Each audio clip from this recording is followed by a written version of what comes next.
Fords are a love-hate relationship. You know, I love them. I don't really hate them that much. I wouldn't own 7 of them if I hated them. But there's old truck issues that kind of come up. When you're dealing with a truck that's almost 40 years old, 38 years old, you're going to have some 38-year-old issues going on. Old blue kind of, stop doing the thing. But it's not what you think. So let me lay the groundwork for what's kind of going on. We had a service call. Anyway, the service call itself isn't important, but when we were leaving, it was very hard to get into gear. Clutch in, all that stuff. Drove it home. Thought nothing about it. Was like, oh, that's weird. Anyway, go in reverse and park the truck.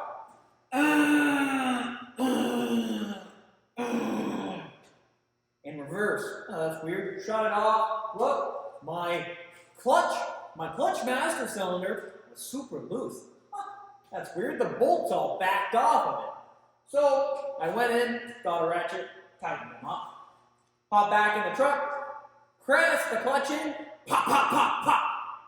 I heard from the firewall, engine's running fine, all that stuff. Try to put it in reverse. Okay, no, something's wrong. Anyway, this is what I see from the firewall. So I'm going to go ahead and push the clutch.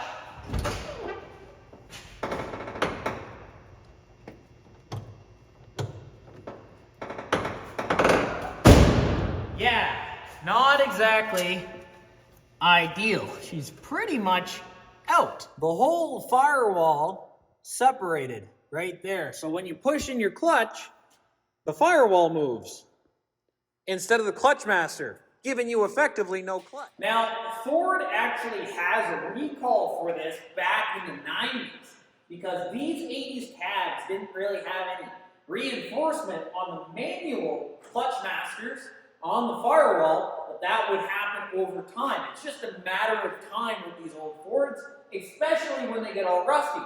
That's for the manual trans ones. They just didn't have the reinforcement there. They have a bracket that you used to be able to get. It would be a warranty item from the dealer. It would be a warranty item from the dealer, and they would put it in, and then bolt your clutch master to that.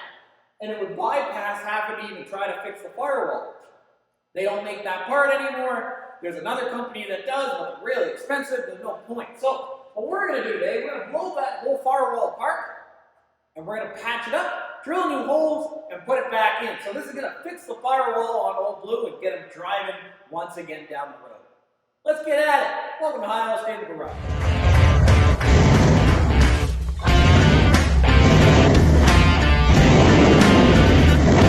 All right, so first things first, we got to take that clutch master, the brake booster, and the vacuum booster off. Then we have all of this. This is like sound deadening material. All this has to go because we have to see just how bad it is there. So we can take this guy off. We're going to hang him off the hood right here. Same as that guy, we'll just kind of shove him off onto the engine for the time being, and then we can really see what's going on. So I got to unbolt the inside. Time lapse, baby.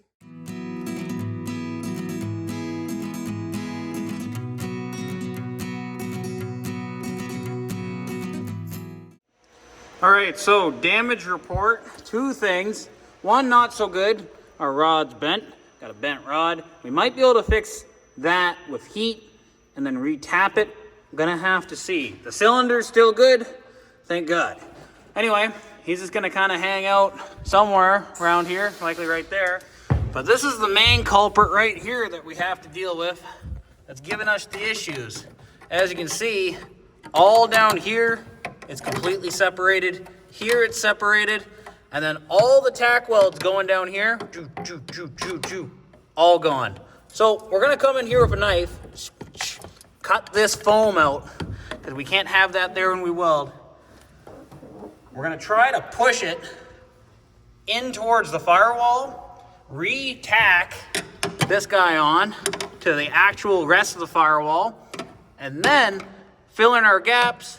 Then we might even have to just kind of cut right here, make a new piece, put it in, cut it to shape. Might have to just do that.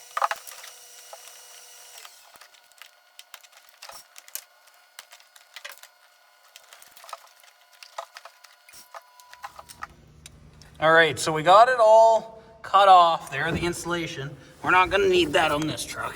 Anyway, basically the rivets or the spot welds are broken from here all the way up on that surface. You can see I can move the entire plate.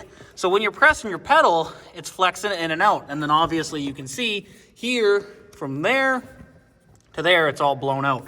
So my plan is we're gonna cut it right here, zing that guy off, cut it right there, zing that guy off. Then we're gonna plate it, push it in, and basically re-weld it off here on this seam. We'll have to seam weld it, get rid of this Bondo, or get rid of this seam sealer right here, but we'll seam weld it on this side. That should hold it a lot better. So that's the plan. I'm gonna zip cut this guy off, just like that.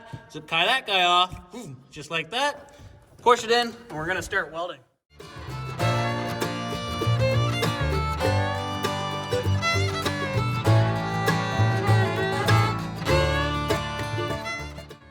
There we go.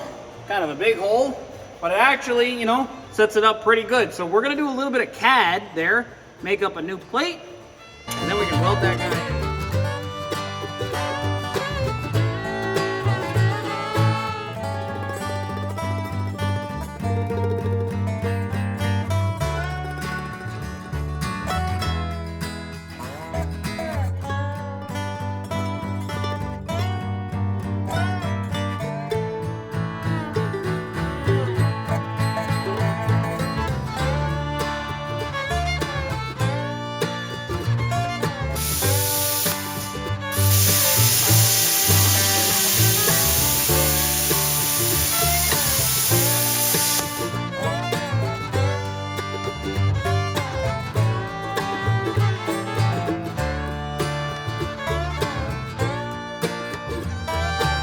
All right, I got a vice gripped off there. Now what we're gonna do, we're gonna weld across this seam right here, far left seam. So, all right, I'm not sure how much of it came off camera, but I straightened up this guy and I welded down here up along the firewall, making that piece one again. So now what we're gonna do, we're gonna weld in our piece that we made, just like so. Nothing fancy. We're just gonna weld her in direct. And then, from there, we should be able to reinstall.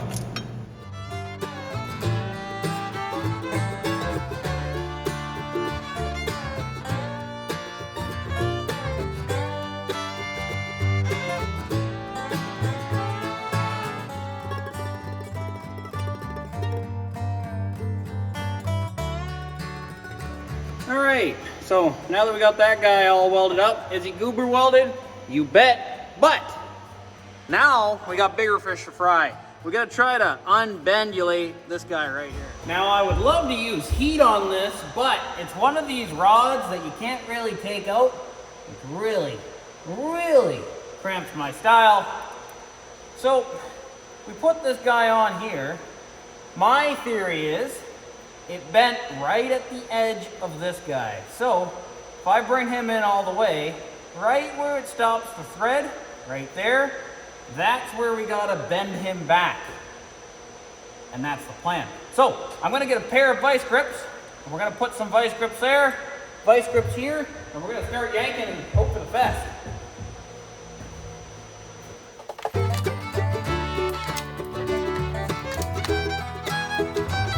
So a small change of plans. I'm gonna knock out the main drive pin on this fella right here, and then we're gonna try to put in the vise, and we're gonna have to re-bleed the system, but I think it's gonna be a much better avenue to go down. There we go. I got this little fella pretty darn straight, not gonna lie. So we're gonna, slide this pin assembly back together, and then Bob's your uncle.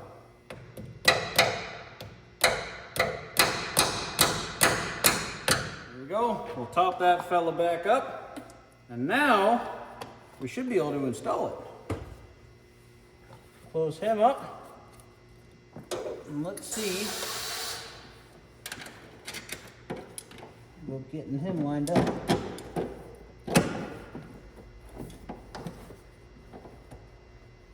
So far so good. goes in the hole at least. All right, so we got this little fella installed there. Let's go underneath and I'll show you. That's him way up in the corner there. Got all installed up.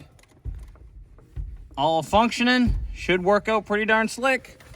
Well, there you go, fellas. Does it look OEM? No, not really. But the rest of the truck also isn't showroom, so it fits in quite well.